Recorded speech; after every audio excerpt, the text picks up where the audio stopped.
If you could live green, would you? I'm Nick Federoff, host of Things Green, where we introduce nuggets of green lifestyle from gardening, upcycling, answering your questions, sustainability, even discussing environmental issues. You can become more confident in making the right decisions for you and your family. So come along as we are Things Green.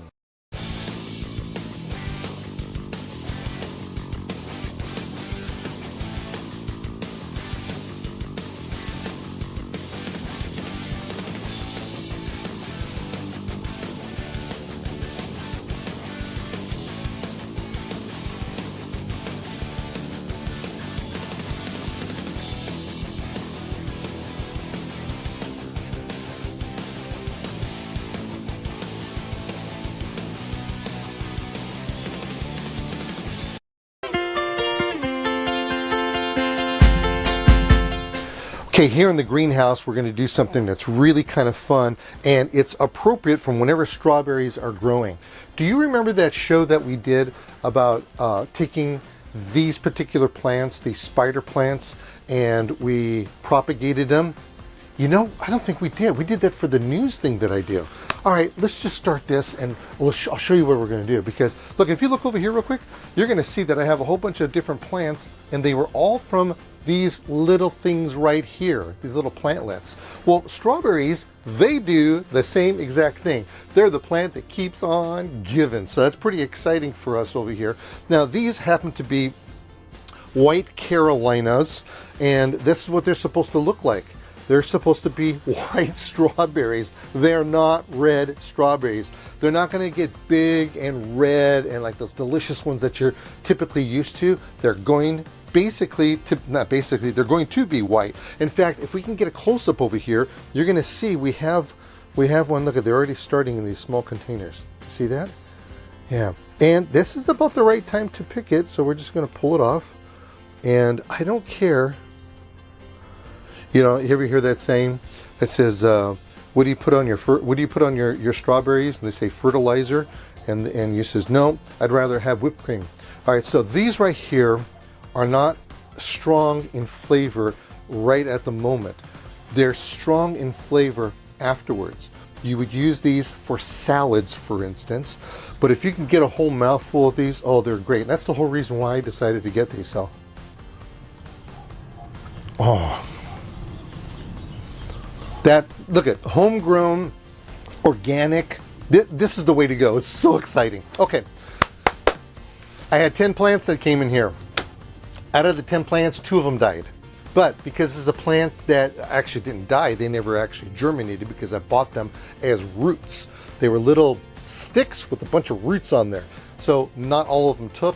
That's the chance you take when you're gardening. Okay, so what happened is that I start seeing these tendrils moving out all over the place. And all you have to do is to put them on the ground and watch them grow. So let me give you an idea right here. So I'm gonna get some soil over here. There, you got some soil. Get my bucket here. All right, so I like my soil like this. I always tap it down. And then what we're gonna do is we're gonna find one of these. We're gonna go like this. We're gonna put it right on top right here. That's all you have to do. And then I like to take and put just a little stick like this to hold it down. And before you know it, that's gonna root. So out of 10 plants, I have, let's see, 2, 4, 6, 8, 9. Ooh, I take that back. I guess I had 9 of them. 9. I have 1, 2, 3, 4, 5, 6, 7, 8, whatever. I've doubled my investment. That's what's so cool about gardening. Okay, so we have to make a choice over here. We got to do something because we do have to cut it away from the mother plant at some time. So here's something slick that I did. I have this is the mother plant, and it's going into this one right here.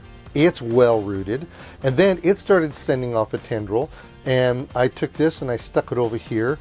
In fact, this is now rooted because I could see new growth on it. And it started off just like that baby one we just saw a second ago. You see this little tiny one right here? It started off just like this. Now, if you want to kickstart this kind of stuff, you may want to get yourself some rooting hormone. So rooting hormone is a really fun thing to do.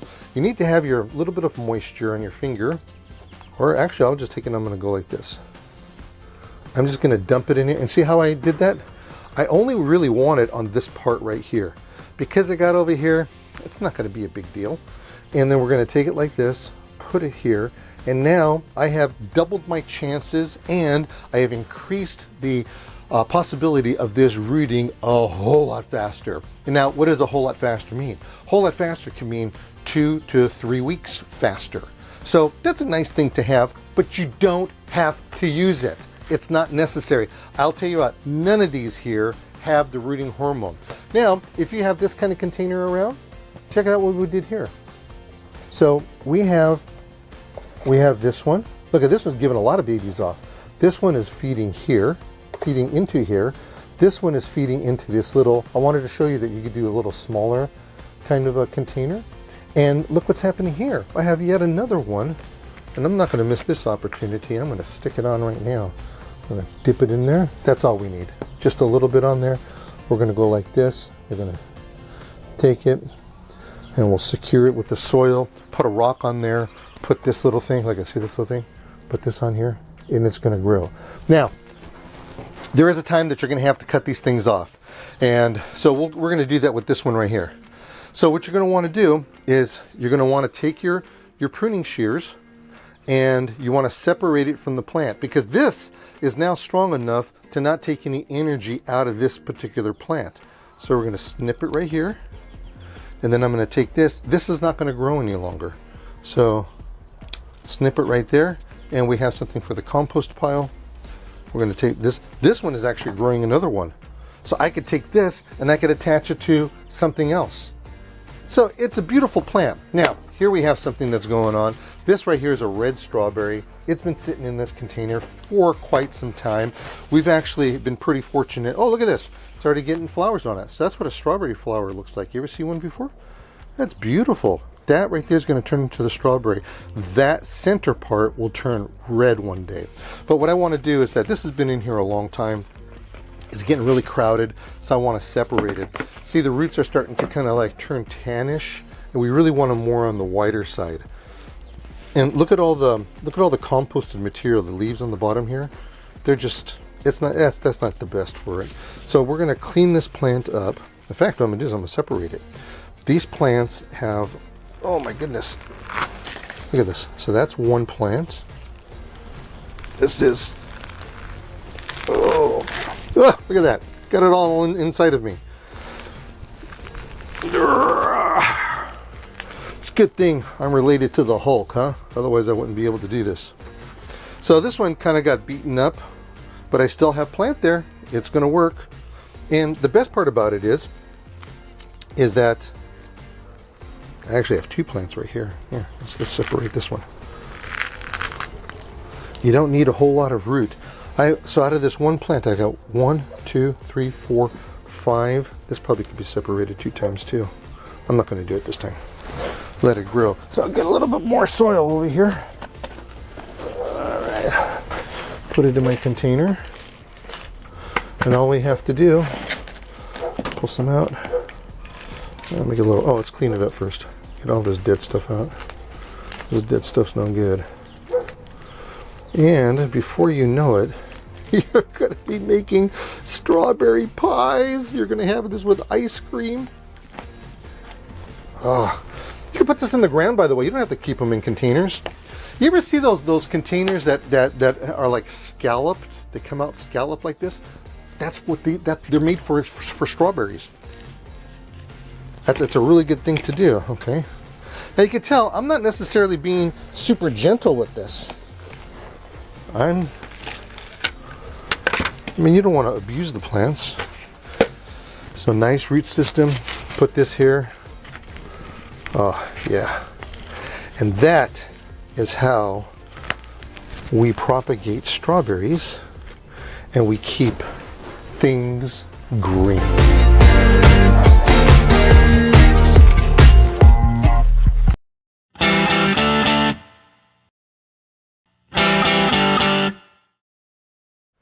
Chances are you've noticed news reports boasting an increase of deer activity in urban environments.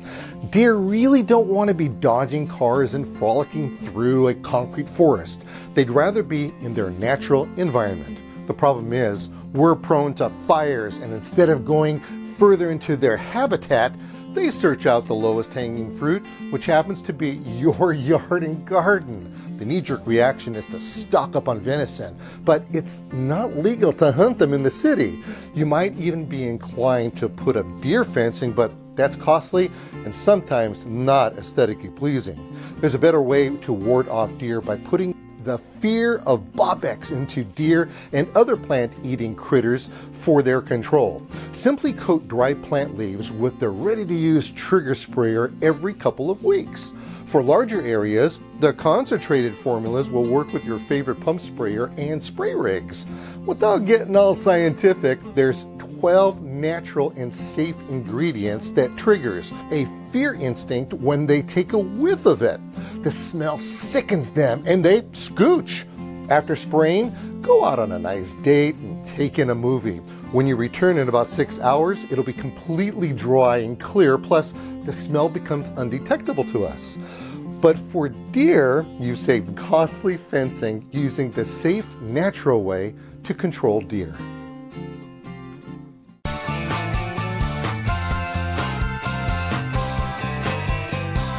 Here at the thingsgreen.com Botanical Gardens, people know that we have a plant hospital. So they drop things off to us, but only when they're invited to. They have to send me pictures.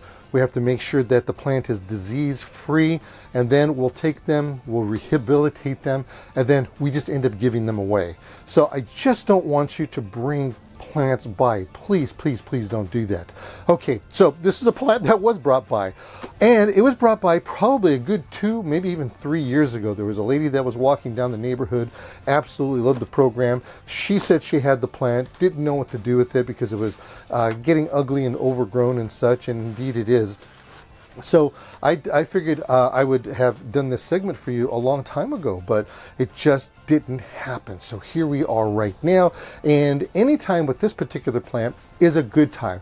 This is a very rough and rugged, typically house plant, but people can grow them in their yards. It is a Sansevieria. It's also known as a mother-in-law's tongue plant, and the reason being is because the tips of these right here are very sharp. So that's why they call it a mother-in-law's tongue plant. So you decide from there what that exactly means. Okay, so we've already tried to pull this out of the container and it's just not happening. So obviously you could tell that the thing is just going to be root bound beyond crazy. So what we want to do here is we want to cut this out.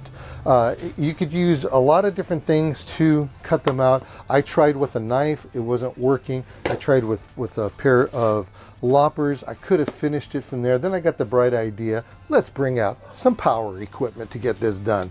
So what we'll do here is make sure that we have eye and hand protection over here, because if you remember, I was doing that one show we were doing pruning and it poked my eye and I had to go to emergency. It's a horrible, horrible experience. I don't want anybody to go through that. So we could use a Sawzall on something like this, and if you're to cut through, it's not going to hurt this plant whatsoever. But this right here is just a little tool that has this carbide blade on here that can cut through all kinds of stuff. So let's see how we can slice through this.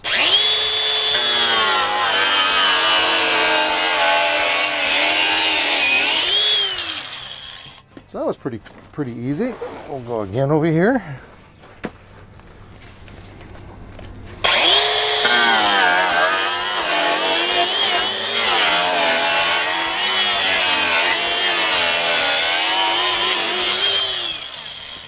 See how that's, oh yeah, I'm liking this.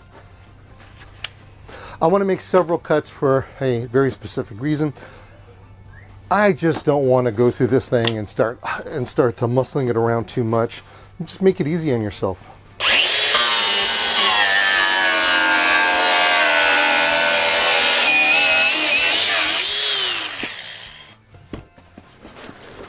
Oh, it's coming off. Look at this. Now I have been watering and I have been fertilizing this thing ever since I got this plant. It never did not get any food. So look at this. This is a mess. Look at that. Isn't that horrible? Look at all these roots. Look at the kind of girdling that this is happening on this. But the best part about this is that this is a plant that does take a lot of abuse. You'll see these plants growing, being sold at nurseries and garden centers all over the place.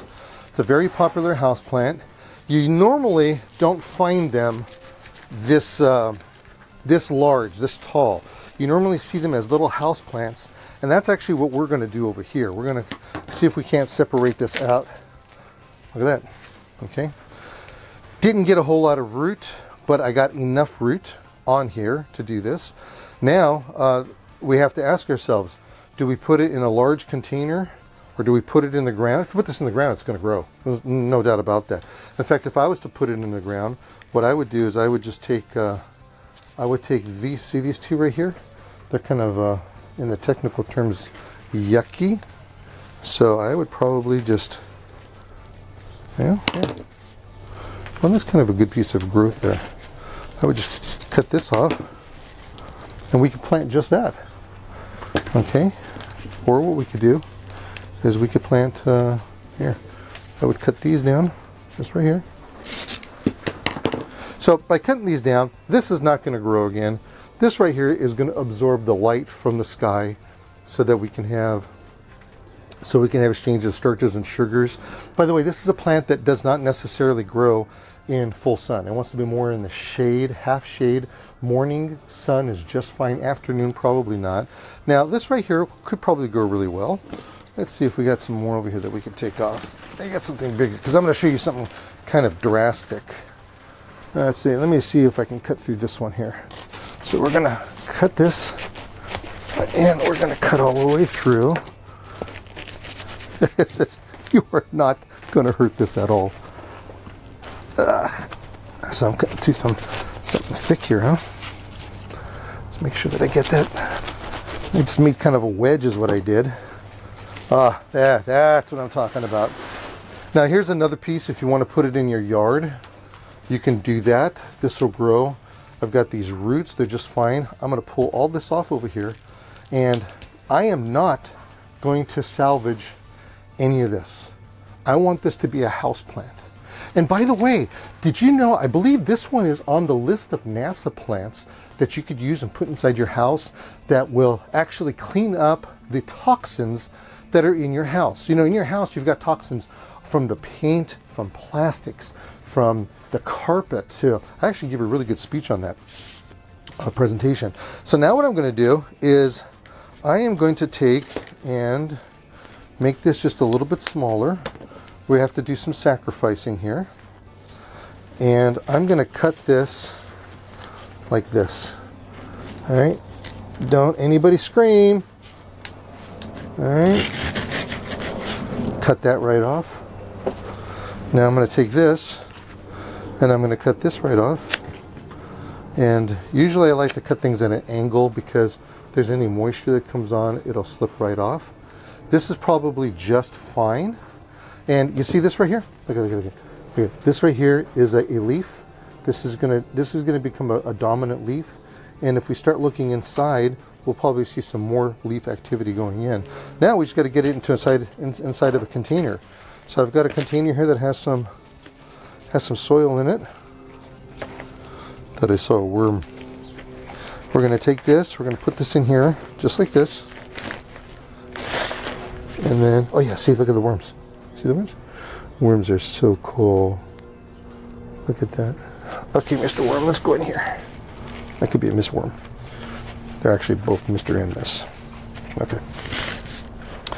And we want to save all the soil, or do new soil. And this right here is absolutely perfect to start as a new plant. In fact, we could plant this. We can actually take this and plant this. We can take and do so much more. Don't be afraid to chop these up. They will come back. Cut this whole thing down. Look at this. We lost all the points. New ones will come back. We'll cut the bottom off here. So look at all the money. Look at all the money I'm making by doing this. If I was to sell these things,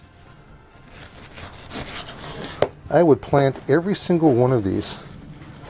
And this is how we propagate a Sansevieria plant.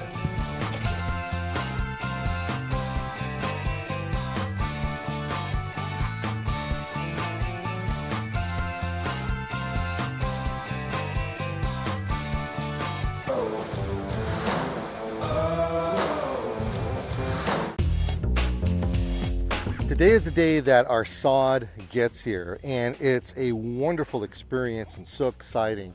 The truck is going to be coming down your street, and they will unfold everything off of the truck. They'll expose the sod, and then they get on this really huge, wide tire forklift, and then they'll poke underneath and they pick up these pallets of sod, and they'll take it and put them wherever you want them to. They try to get them as closest to the job as possible. That's the whole thing about that.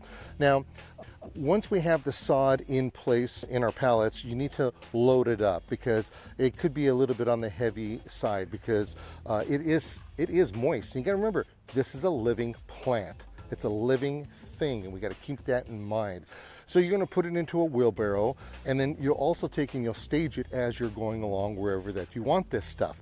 Now, here we have the guys over here starting this, and this is really important what they're doing. They're starting off with a straight edge. You'll notice that we have just a little bit of an area right here where it's kind of a little bit lower, and the reason for that is because you're going to have a little bit of soil with roots packed in that soil, ready to jet down into your soil level over here, because you put that starter fertilizer down. So what these guys are doing here is that they are what they call staggering the grass. And there's a lot of reasons for the whole method of this madness. First, they have a straight edge over here. You want to put it down as straight as possible. So why not work right here on this edge right here? Now, do you remember those sprinkler flags? This is really important. They're not going to pull the sprinkler flags out right away. See, look how he's cutting that over there. That's really cool. He's going to cut around there so that we know that there's a sprinkler head that is there. Now, the other process is this. You have to stagger your joints over here. And if you'll notice, we have a joint that's right here, and then a few inches away, we have another joint. And everything will be staggered as they go along. And the reason why we do this is because we don't want the sod to dry out on us. That's a really important thing. And if you have your joints staggered, that you have less of a chance for it to dry out on us.